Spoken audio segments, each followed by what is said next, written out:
សួស្តីបងប្អូនទាំងអស់គ្នាមានបងប្អូនជាច្រើនតែងតែឆាតសួរនៅក្នុង page ថានៅក្នុងបរិយាគៀងហត់របស់យើងមានច្រកផ្លូវតដែរអត់អញ្ចឹងខ្ញុំនឹងនាំបងប្អូនទាំងអស់គ្នាទៅមើលច្រកផ្លូវទាំងអស់នៅក្នុងបរិយាគៀងហត់ជាមួយខ្ញុំ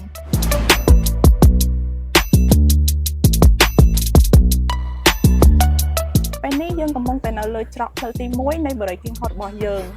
ដោយបងប្អូនឃើញអញ្ចឹងនៅទីនេះគឺមានមនុស្សចូលរស់នៅយ៉ាងច្រើនកកខាងមែនតើចឹងបងមិនបាច់បារម្ភខ្លាចថាតែងផ្ទះហើយផ្ទះស្ងាត់អត់មានមនុស្សរស់នៅទេ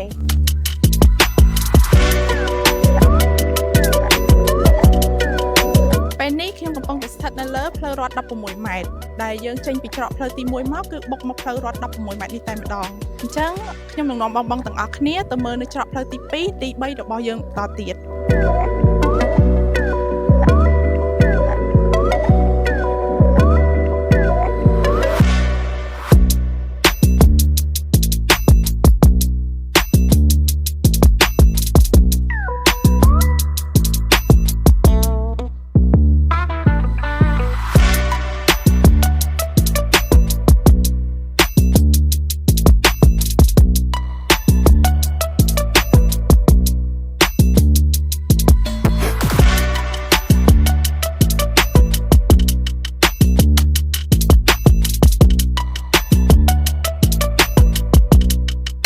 ដោយបងប្អូនបានឃើញអញ្ចឹង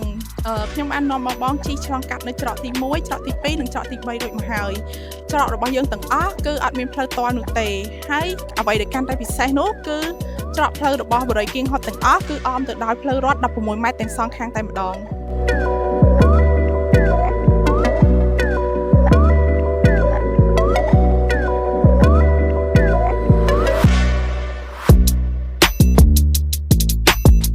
ឥឡូវនេះខ្ញុំកំពុងតែស្ថិតនៅច្រកផ្លូវទី4ដែលច្រកផ្លូវទី4របស់យើងមានទំហំផ្លូវរហូតទៅដល់12ម៉ែត្រហើយផ្លូវ12ម៉ែត្រនេះផងដែរគឺអមទៅដោយផ្លូវរដ្ឋ16ម៉ែត្រសងខាងតែម្ដង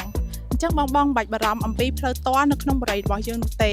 ចំពោះបងមួយចំនួនតូចអាចនឹងបារម្ភថានៅក្នុងបរិយាដែលអត់មានផ្លូវតអញ្ចឹងវាមានសុវត្ថិភាពអត់បងកុំបារម្ភពួកយើងមានសន្តិសុខយាមការពាររហូតដល់24ម៉ោងនិងមានកាមេរ៉ាសុវត្ថិភាពផងដែរសម្រាប់ព័ត៌មានកាន់តែច្បាស់បងអាចមកមើលនៅគម្រោងផ្ទាល់ឬក៏តាក់ទងមកកាន់ Facebook Page របស់យើងផងដែរអញ្ចឹងខ្ញុំមានតែប៉ុណ្្នឹងទេសម្រាប់វីដេអូនេះជួបគ្នានៅវីដេអូក្រោយបាយបាយបរិយាគៀងហត់ផ្ដល់ភាពកក់ក្ដៅក្នុងការរស់នៅ